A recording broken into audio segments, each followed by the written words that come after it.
십자가는 끔찍한 형틀이죠. 다 피하고 싶어 하는 것인데 예수님 안에서 십자가가 우리의 영광이 되었습니다. 얼마나 놀라운 은혜인지 말로 다 할 수가 없습니다. 오늘 사순절 둘째 주일을 맞이해서 삼부 예배 나오신 모든 성도님들께 하나님의 은총을 기원합니다. 또 병약하시고 혹은 군부대에 있고 해외까지 흩어져 계신 우리 영락교회 성도들 어디에서 영상으로 예배 참여하든지 하나님의 은혜가 함께 하기를 간절히 기원합니다. 우리 배단위 광장에 나가시면 교회학교 교사로 헌신할 분들을 찾고 있는 부스도 있고 1에서 4까지 또 여전도에 우리 회원들을 모집하는 날이기도 해요. 여러분들이 많이 가셔서 함께 해주시면 대단히 감사하겠습니다. 결혼 정년기에 자녀를 둔 부모님이라면 주변에 좋은 청년 없나 하고 살피는 것은 인지상정일 것입니다. 저는 예수님은 어떠셨을까 생각을 해보곤 했어요. 예수님께서 이제 잘 이렇게 성숙하고 성장한 하나님의 아드님으로 자라나시는데 사람들이 예수님을 탐내지 않았을까. 그래서 마리아에게 와서 마리아, 대개 큰아드님은 결혼 안 시키나요? 이렇게 누가 물어보지 않았을까 참 궁금해요. 그죠? 그러면 마리아가 빙그레 미소를 지었을 것 같아요. 또 어떤 사람들은 자기들끼리 모여 앉아가지고 뭐 얘기를 했을 것 같아요. 그 목수집에 그 큰아드님이 아주 좋아 보이던데 성격은 어떻대? 좀 알아? 이렇게 뭐 얘기했겠죠. 그러면 예수님에 관해서 뭐 이렇고 저렇고 자기들이 아는 이야기를 했을 것 같습니다. 충분히 그런 일이 있었겠죠. 여러분 오늘 한 절 말씀만 읽었는데 오늘 한 절에는 그 당시 사람들이 예수님에 대해서 무슨 생각을 하고 뭐라고 말했을지가 약간 그 분위기를 느낄 수가 있어요. 오늘 읽은 한 절 말씀에 나와 있는 건 두 가지인데 하나는 예수님의 나이에 관한 것입니다. 예수께서 가르치심을 시작하실 때에 30세쯤 되셨다 이렇게 돼 있죠. 여러분 이 말씀 때문에 교회에서 성경 퀴즈 대회 하면은 이렇게 물어보는 거죠. 여러분 예수님께서 메시아 사역을 시작할 때 나이가 몇 세였을까요? 그러면 여기저기서 손 들면서 그러면 한번 대답해 보시죠. 그러면 이제 어떤 분이 30세입니다. 그러면 나머지 사람들이 다 맞았다 그러면서 그분 앞에 나와서 치약도 타고 칫솔도 타고 그런 거 타신 분들은 다 반납하시기 바랍니다. 그게 틀린 거예요. 맞는 게 아니고. 왜 그러냐면 오늘 여기 너무 좋아하신다. 오늘 성경 말씀에 보면 몇 살이라고 그랬습니까? 30세쯤이라고 그랬지 30세라고 안 했어요. 여기 쯤이라고 번역된 헬라어 단어가 있습니다. 호세이라고 하는 건데 대략 거의 그런 뜻이지 딱 30 이런 게 아니거든요. 그러니까 한 28, 29일 수도 있고 아니면은 뭐 31세, 32세일 수도 있는 거죠. 30세쯤이니까 자 어쨌든 예수님은 그쯤에 이제 메시아 사역을 시작하셨어요. 근데 어떤 자료를 보니까 그 당시 로마 제국에 여러분 평균 수명이 얼마였을 것 같습니까? 우리나라 평균 수명이 굉장히 길어졌는데 그때 평균 수명이 깜짝 놀래요. 21세밖에 안 돼요. 그럼 어떻게 그렇게 얼마 못 살지? 그 이유가 있습니다. 그 당시 너무 위생이 안 좋으니까 영아 사망률이 너무 높아서 그래요. 1년 안에 죽는 아기가 36%나 돼요. 태어나자마자. 어떻게 그 1년을 넘겨도 하여튼 5살 되기 전에 세상을 떠나는 아기가 절반 정도 됐어요. 절반. 그러니까 그때 아기들이 너무 많이 죽기 때문에 평균 수명을 내니까 21세밖에 안 된 거예요. 근데 일단 5년 이상 생존하면 이제 수명이 좀 길어지겠죠. 5년 이상 생존한 사람들을 이제 모아가지고 그들의 평균 수명을 계산하니까 2배로 늘어나서 42세까지 살았다. 하고 5살을 넘기는 게 관건이었던 것 같아요. 뭐 5살을 넘겨도 평균 수명이 42세밖에 안 되면 예수님이 30세쯤이라는 거는 그게 이른 나이가 아니에요. 그죠? 상당히 늦은 나이에 시작하셨다. 이렇게 생각이 들어요. 그래서 제 생각에 예수님께서 한 20살 남짓할 때 메시아 사역을 시작하셨으면 어땠을까? 그래서 이런 생각도 해보기도 하고, 또 3년만 하실 게 아니라 좀 오래오래 한 20년, 30년 계시면서 더 많이 가르치시고 더 많은 능력을 행하셨으면 좋지 않았을까 하는 생각도 해보기도 했는데, 이 얘기를 어디 가서 했더니 어떤 목사님이 저보고 뭐라고 하더라고요. 아니 목사님, 3년 가르친 것도 우리가 쫓아가려면 힘든데 한 30년 가르치셨으면 어떡할 뻔했느냐고. 그래서 웃은 적이 있어요. 그래서 하여튼 어쨌든 예수님은 3년 하셨는데, 이 3년이라고 하는 거는 지난번에 말씀드렸죠. 요한복음을 기준으로 6월절이 등장하는 횟수를 따져보면 예수님께서 활동하신 기간은 한 3년 정도다 하는 것을 우리가 알 수 있다고 그랬습니다. 이제 오늘 본문에 나오는 얘기가 이제 예수님 30세쯤 이게 하나 나오고요. 또 하나는 예수님의 가족 상황이 나옵니다. 여러분 본문에 뭐라고 되어 있냐면은 사람들이 아는 대로는 요셉의 아들이다 이렇게 나와요. 그러니까 요셉의 아들로 알려진 거예요. 그죠? 그리고 사람들은 예수님에 관해서 그 가족들에 관해서 조금 더 아는 게 있었는데 복음서에 여기저기 흩어져 있습니다. 그 아버지가 목수라는 것도 알고 있어요. 그래서 마태복음 13장 55절에 보면 이는 그 목수의 아들이 아니냐 이렇게 돼 있어요. 그리고 참 재미있는 것은 마가복음 6장 3절에는 예수님을 목수라고 그랬어요. 이 사람이 마리아의 아들 목수가 아니냐. 그러니까 사람들은 그 아버지도 목수고 그 아들 예수님도 목수다 이렇게 알고 있는 거죠. 그 당시에는 아버지의 직업을 아들이 이어받는 게 아주 자연스러운 것이었기 때문에 하나도 이상한 게 아니에요. 그럼 목수라는 직업이 그 당시 사회에서 평판은 어땠나? 요아킴 예레미야스라는 분이 자료들을 분류해 가지고 이렇게 한 걸 보면은요, 목수는 목자, 그리고 또 가죽을 이렇게 다루는 무두질하는 사람, 뭐 이런 몇몇 그룹과 함께 아주 신분이 낮은 계층에 속했어요. 그러니까 이 목수가 고급스러운 직업은 아니었다 하는 것을 알 수 있죠. 그리고 또 사람들은 예수님에게 육신의 동생이 있다는 것도 알고 있습니다. 그래서 요셉과 마리아 사이에 태어난 동생들이 몇 명 있잖아요. 그것도 사람들이 알고 있었던 것 같아요. 그러니까 사람들이 모여 앉아가지고 예수님에 관해서 이야기를 하면 뭐 그런 얘기들을 쭉 했을 거예요. 그 동생들도 있다지, 뭐 나이는 지금 30세쯤 됐다고 그러고 뭐 이런저런 얘기. 자, 그런데 이제 오늘 한 절 읽은 말씀에서 우리 눈길이 가는 구절이 있어요. 그게 뭐냐 하면은요, 사람들이 아는 대로라는 것입니다. 사람들에게 알려진 대로 하면 예수님은 이러하신 분이라는 거예요.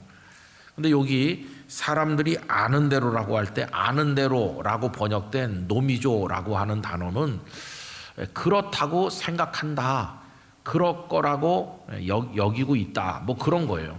대충 아마 그렇지 않겠나라고 여긴다, 믿다, 그런 단어가 노미조예요. 그러니까 딱 떨어지는 건 아니에요. 분명히 그래 이건 아니고, 글쎄 내가 들으니까 그렇다고 하던데, 뭐 이런 정도의 정보를 지금 얘기하는 거예요. 자, 그럼 여러분, 그 당시 예수님 주변에 있었던 뭐 나사렛이든 가버나움이든 그 사람들이 예수님에 대해서 아는 이 정보들, 예수님에 대한 지식들이 얼마나 정확한 것일까요? 사람들이 아는 대로, 그냥 사람들이 생각할 때 이런 것 같은데 하는 정도죠. 근데 오늘 제가 이 말씀을 통해서 드리려고 하는 얘기는 이겁니다. 사람들이 아는 대로의 예수님만 알아가지고는 구원을 받을 수 없다는 거예요. 그리스도인은 누구냐 하면 사람들이 아는 대로의 예수님, 그 이상의 예수님을 알고 믿고 고백해야 된다는 거예요. 그게 그리스도인인 거예요. 이건 얼마나 중요한지 몰라요? 여러분, 옛날에 우리 초등학교 다니고 할 때 저는 교회 갔으니까 교회에서 예수님을 배웠지만 교회 다니지 않는 애들은 예수님을 어디서 배우냐 하면은 수업 시간에 선생님에게 배우는 겁니다. 그래서 교과서에 보면 예수님은 4대 성인 중에 한 분이다, 사랑을 가르쳤다, 뭐 그러다가 마지막에 사람들에게 미움받아서 십자가에서 처형당했다, 위대한 인류의 스승이다, 이런 게 이제 배운 거예요. 사람들이 아는 대로. 그리고 도서관에 가면 위인 전집이 쭉 있는데 그 중에 예수님도 위인 중에 한 분으로 뭐 그리스도, 예수 뭐 이런 식으로 꽂혀 있는 거예요. 그러면 이제 어떤 애가 그걸 읽으면은 어느 정도 알겠어요, 예수님을? 그 정도 아는 거죠. 사람들이 아는 대로의 예수님밖에는 몰라요. 근데 그거 안다고 구원에 이를 수 있나? 그렇지 않아요. 여러분, 그리스도인은 사람들이 아는 대로의 예수님에 머무르지 않고 더 정확한 예수님, 그 이상의 예수님, 놀라운 예수님을 제대로 깨닫고 믿고 고백해야 된다는 거예요. 그래서 우리는 세상 사람들이 아는 정도만 알아가지고는 안 되는 거죠. 여러분, 예수님께서 빌립보 가이사라에 가셨을 때 제자들에게 질문을 하셨는데 질문을 한 번 하신 게 아니라 2번 하십니다. 이 2번 하신 거 굉장히 중요한 거예요. 처음에는 세상 사람들이 나를 누구라고 하느냐, 이걸 물어보셨어요. 마태복음 16장 13절, 예수께서 빌립보 가이사랴 지방에 이르러 제자들에게 물어 이르시되 사람들이 인자를 누구라 하느냐. 이거는 일반 보통 사람들이 예수님을 어떤 분으로 생각하는지 그걸 물어본 거예요. 그랬더니 그들이 얻어 들은 대로 대답하잖아요. 16장 14절, 이르되 더러는 세례 요한, 더러는 엘리야, 어떤 이는 예레미야나 선지자 중에 하나라 하나이다. 예, 사람들이 선생님에 대해서 하는 말을 들어보니까 뭐 죽은 세례 요한이 살아난 거 아닌가, 아니면 엘리야나 예레미야나 어떤 선지자 중에 한 분 아닐까, 이렇게들 쑥덕거리던데요. 이렇게 대답했어요. 그게 바로 사람들이 아는 대로의 예수님인 거예요. 그런데 예수님은 그 대답에서 멈추지 않으시고 질문을 새로 던져요. 그게 16장 15절에 나오는 질문인데, 이르시되 너희는 나를 누구라 하느냐. 너희가 누굽니까? 예수님 제자들이죠. 그럼 제자들은 사람들과 뭐가 다릅니까? 지나간 3년 동안 예수님과 함께 지내면서 말씀을 배웠고 예수님의 능력 행하시는 걸 봤고 예수님의 은혜를 체험했잖아요. 그렇게 은혜를 체험하고 나를 잘 아는 너희는 나를 누구라 하느냐. 예수님이 지금 이 질문을 왜 하셨을까요? 세상 사람들이 아는 수준의 대답을 해서는 안 된다는 거예요. 너희는 세상 사람들이 알지 못하는 나에 대한 고백을 가지고 있어야 된다. 그랬더니 베드로가 대답을 하죠. 마태복음 16장 16절 다 같이 읽어보겠습니다. 시몬 베드로가 대답하여 이르되 주는 그리스도시요 살아계신 하나님의 아들이시니이다. 아멘. 전혀 다른 거예요. 세상 사람들은 뭐 세례 요한이 살아났나, 예레미야, 뭐 엘리야, 선지자 중에 하나 이러는데 베드로는 다르잖아요. 주님이라고 부르는 거예요. 주님이십니다. 또 우리를 구원하러 오신 그리스도 메시아이십니다. 그리고 당신은 하나님의 아들이십니다. 대답이 완전히 달라요. 여러분, 어느 쪽 대답을 할 수 있느냐에 따라서 그냥 보통 세상 사람인지 아니면 그리스도인인지가 나눠진다는 사실을 우리가 알게 되는 거죠. 저는 오늘 3부에 예배하시는 우리 성도님들께 하나님께서, 성령께서, 예수님께서 수시로 우리 마음속에 넌 나를 누구라고 하느냐 이렇게 물으신다면 분명한 고백이 있으시기를 바랍니다. 그게 진짜 그리스도인인지 아닌지를 구분하는 거니까. 여러분, 1세기, 2세기, 3세기 교회 가장 뜨거운 이슈가 뭐냐 하면 예수님은 누구신가였어요. 그게 몇백 년 동안에 가장 중요한 신학적 이슈고 아주 중요한 문제였어요. 예수님은 누구이신가? 우리가 주일마다 사도신경으로 신앙 고백하는데 사도신경은 성경에 안 나옵니다. 웃기는 얘기가 있어요. 어떤 분이 교회에서 장로 피택돼 가지고 노예 가서 고시를 치르는데 고시위원이 물어봤대요. 주기도문이 성경에 어디 나옵니까? 그랬더니 고개를 긁적긁적 하면서 머리를 긁적긁적 하면서 마태복음에 어딘가 나오는 것 같은데요. 그러니까 그 질문한 목사님이 그래요. 마태복음 6장에 나오죠. 이렇게 한 다음에 근데 그게 미끼예요, 미끼. 그럼 사도신경은 어디 나옵니까? 그러니까 이분이 준비가 부족해 갖고 사도행전에 나옵니다. 여러분, 사도신경은 성경에 안 나옵니다. 이건 나중에 1세기, 2세기, 3세기 교회에서 우리 선배들이 성경을 공부하면서 예수님에 대한 또 여러 고백을 모은 것이 사도신경이지.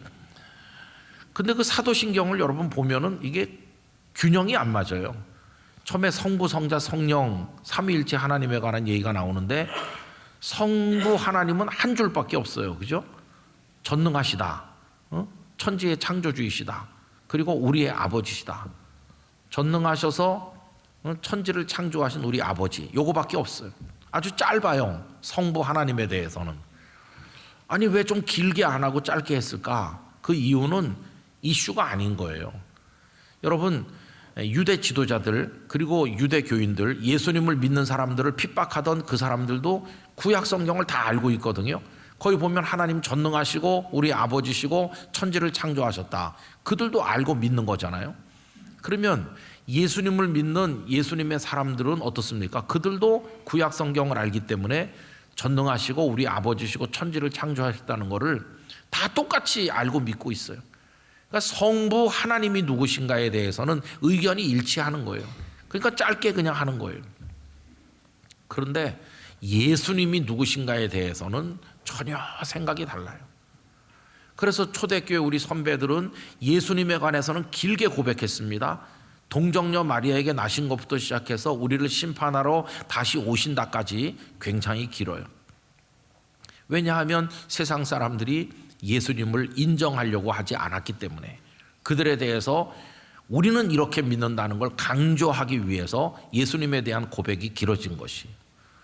세상 사람들은 예수님을 어떻게 생각합니까? 아까 말씀드린 것처럼 그 활동하실 때 30살쯤 됐고, 그리고 아버지는 요셉인데 목수고 그 본인도 목수고 동생들도 있고 뭐 이런 거 아는 거죠. 그리고 말씀을 전하는데 좀 특별하게 전하고 능력도 있으셔서 귀신도 쫓아내고 그런다고, 그런 것 정도 아는 거죠. 그러나 그들은 절대로 그분을 구원자로, 메시아로는 인정하지 않아요. 그들이 인정하는 메시아는 어떤 분이냐 하면은 다윗 같은 영광 가운데 임해서 도탄에 빠진 백성을 구원하고 이스라엘의 전성기를 가져올 그런 메시아를 기다리는데, 예수님은 남노하게 입으시고 몇 사람 데리고 다니면서 이렇게 하는데, 아니 무슨 나사렛에서 메시아가 나올 수 있냐, 저 예수는 특별하긴 하지만 아니야, 이렇게 부인하는 거예요. 여러분, 나중에 예수님께서 십자가에 달려 죽으실 때 그 사람들의 반응이 어땠을까요? 아마 여러 가지였을 것 같아요. 예수님을 따르진 않지만 예수님에 대해서 호감은 가진 사람들이 있었겠죠. 말씀하는 것도 특별하고 능력도 있으시니까 훌륭한 분이시다. 그런데 십자가에 죽으셨다고? 아이고 아쉽네. 그런 분은 좀 더 오래 살아야 되는데, 뭐 이 정도 생각하는 다수의 사람들이 있었을 것 같고, 어떤 사람들은 그 유대 지도자들이 예수님을 미워한 것처럼 똑같이 예수님을 미워하다가 예수님이 죽으셨다고 하니까 잘 됐다고 생각하는 그런 사람도 있었겠죠. 그러나 그들 모두의 공통점은 예수님을 메시아로 받아들이지 않는다는 거예요. 여러분, 예수님을 메시아로 받아들이지 않는 사람이 태반이나 많은 거죠. 그러다가 이 복음이 로마로 전해졌어요. 그래서 이제 이방인들에게도 예수님의 복음이 전해졌는데, 이방인 철학자들이 보면은 복음이라고 하는 건 너무도 어리석게 보이고 좀 유치하게 보이는 거예요. 고상한 덕을 쌓고 뭐 많은 걸 하면 구원을 받는다 그러면 그게 매력이 있을 텐데, 그냥 예수님을 믿기만 하면 구원받는다고 하니까 너무나 깊이가 없는 것 같고 좀 이상해 보이거든요. 그래서 철학자들도 기독교를 많이 비판했어요.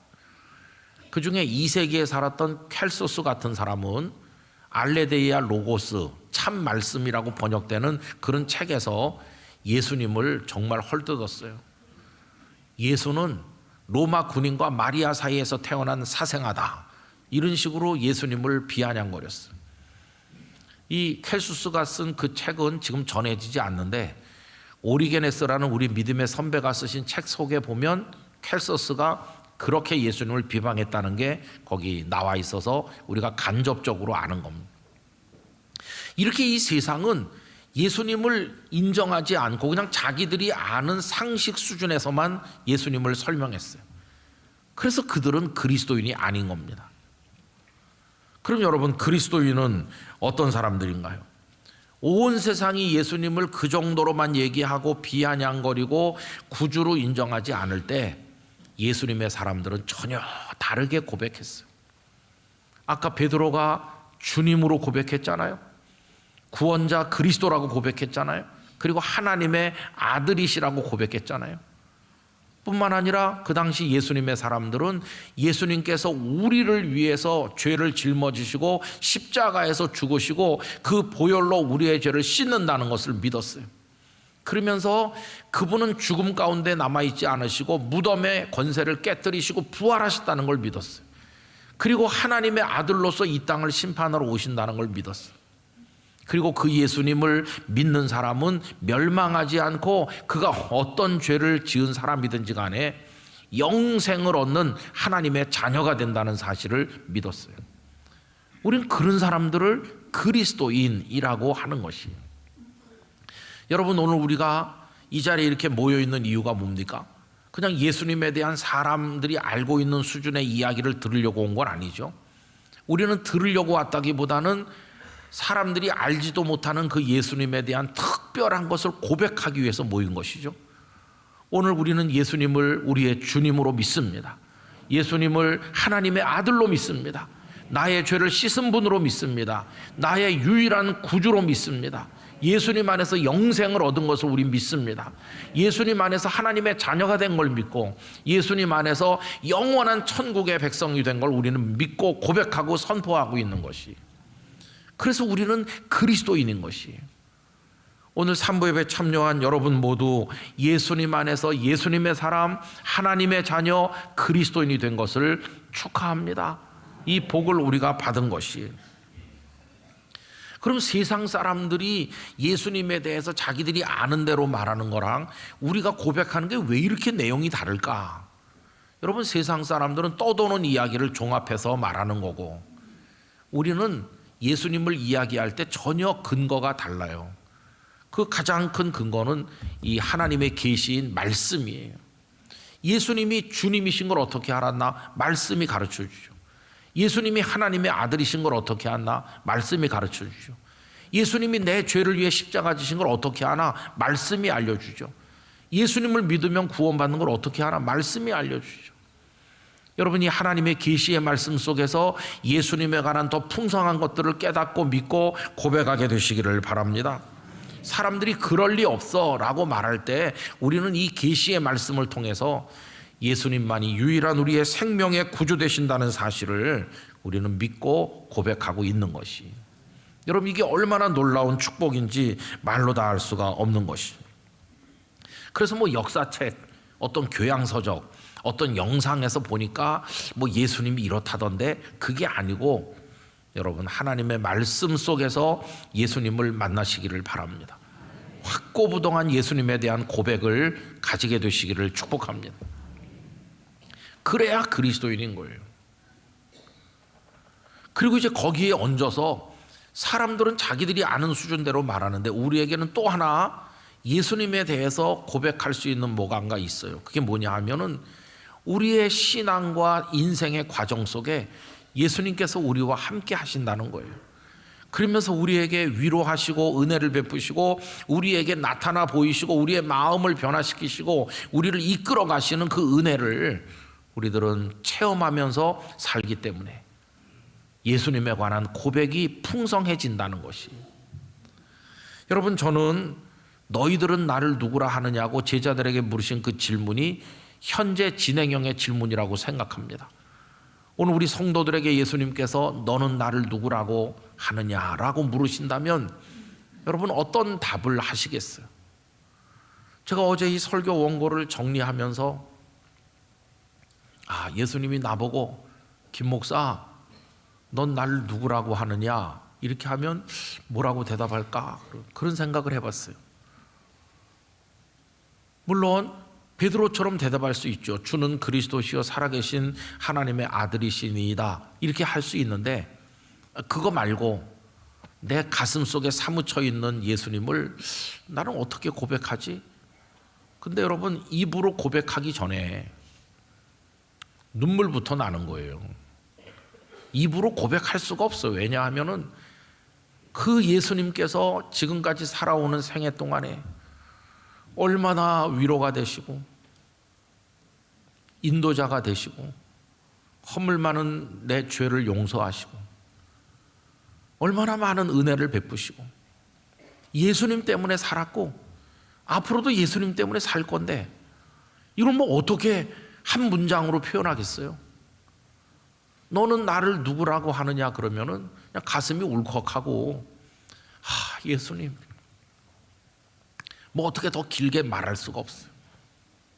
그렇지만 가슴 속에 예수님에 대한 사무치는 뭐가 있어요. 입으로 말하지 않아도 예수님은 다 아실 거라고 믿습니다. 아마 우리 성도들에게도 너는 나를 누구라 하느냐 물으신다면 눈물부터 나는 분이 많을 거예요. 사랑의 예수님이시다. 이 나이 될 때까지 세상 사람들이 날 외면하기도 하고 어려움도 많았지만 예수님만이 유일한 나의 인도자이셨다. 앞으로도 내가 이 땅의 마지막 호흡을 멈추는 그때까지 나는 예수님 안에 살 거다. 예수님 없이는 못 살지. 여러분의 가슴 속에도 그 답이 다 있을 거라고 믿습니다. 지금 사순절 기간인데 1년 중에서 사순절 기간은 특별히 예수님을, 그것도 또 십자가에 달리신 예수님을 더 많이 생각하고 더 많이 묵상하자, 그런 때 아닙니까? 여러분, 이 기간 동안에 여러분의 가슴에 예수님이 더 무게 있게, 더 충만하게, 더 확실하게, 더 풍성한 은혜로 자리 잡게 되시기를 축복합니다. 예수님으로 꽉 채워지는 거예요. 이 찬송가의 가사들이 다 우리 선배들이 예수님에 대한 은혜에 대한 감격을 가지고 써내려간 것인데 85장 찬송가는 특별히 더 그래요. 85장을 보면은 12세기에 사셨던 성 버나드라고 우리가 흔히 부르죠.